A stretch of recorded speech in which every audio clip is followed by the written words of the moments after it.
મિત્રો, આજની સવારની પ્રેમી સલામ, જય મસીહ કી.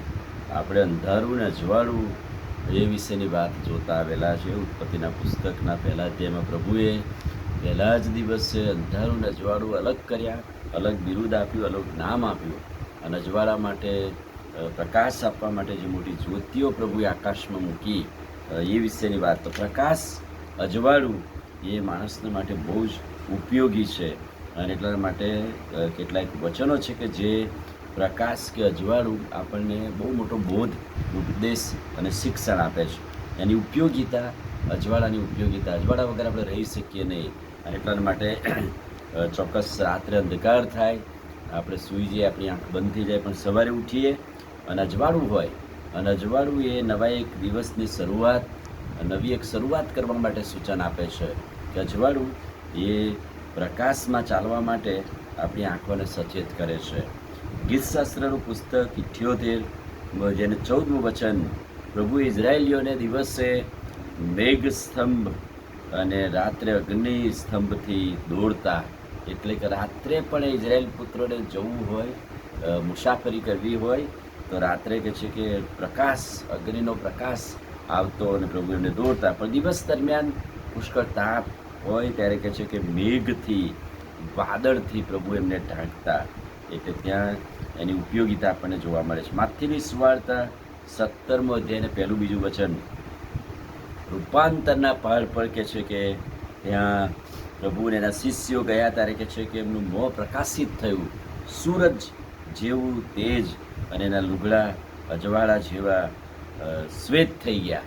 એટલે ત્યાં પ્રકાશ એ પ્રભુ ઈસુ ખ્રિસ્તની જે પૃથ્વી પરની મુસાફરીમાં એક માનવીય સ્વરૂપમાં પણ દેવ છે બતાવવા માટે રૂપાંતરના પહાડ પર એક પ્રકાશ કે સૂરજના જેવું મોં એ બતાવવામાં આવ્યું. ત્યાં એની ઉપયોગિતા બતાવી છે. પ્રેરિતોના કૃત્ય 9મો અધ્યાય અને તેના 1 થી 3 વચનમાં પાઉલને જ્યારે દર્શન થયું દમસ્કના રસ્તા ઉપર, ત્યારે આકાશમાંથી પ્રકાશ ઝબૂક્યો. એટલે કે માણસને પ્રભુ એના દર્શન આપે છે અને બતાવે છે ત્યારે પ્રકાશથી ઝબકે છે, અથવા તો પ્રકાશ દ્વારા કહે છે કે એમને દર્શન આપવામાં આવે છે. જો તમે સંત પિત્તરની વાત જુઓ તો પ્રેરિતોના કૃત્યોના 12મા અધ્યાયમાં સંત પિત્તર કેદમાં હતા ત્યારે રાત્રે પ્રભુનો દૂત તેની પાસે આવ્યો અને બંદીખાનામાં પ્રકાશ ઝબૂક્યો. પ્રભુનો દૂત આવ્યો ત્યારે કહે છે કે પ્રકાશિત કરવામાં આવ્યા, અને કહે છે કે અંધકાર દૂર થયો અને પ્રભુએ તેને દર્શન આપ્યું. પ્રકાશ કે અજવાળું એ અંધકારને દૂર કરે છે.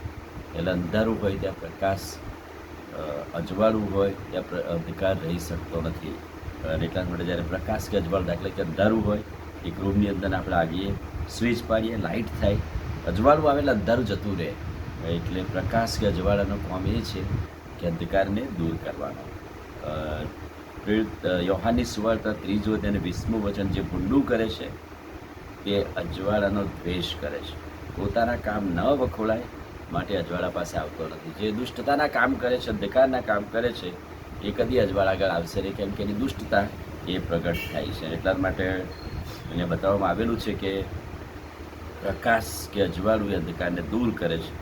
સભા શિક્ષક 2 અને 13, અજવાળું અંધકારથી શ્રેષ્ઠ છે અને મોટું બતાવવામાં આવ્યું છે.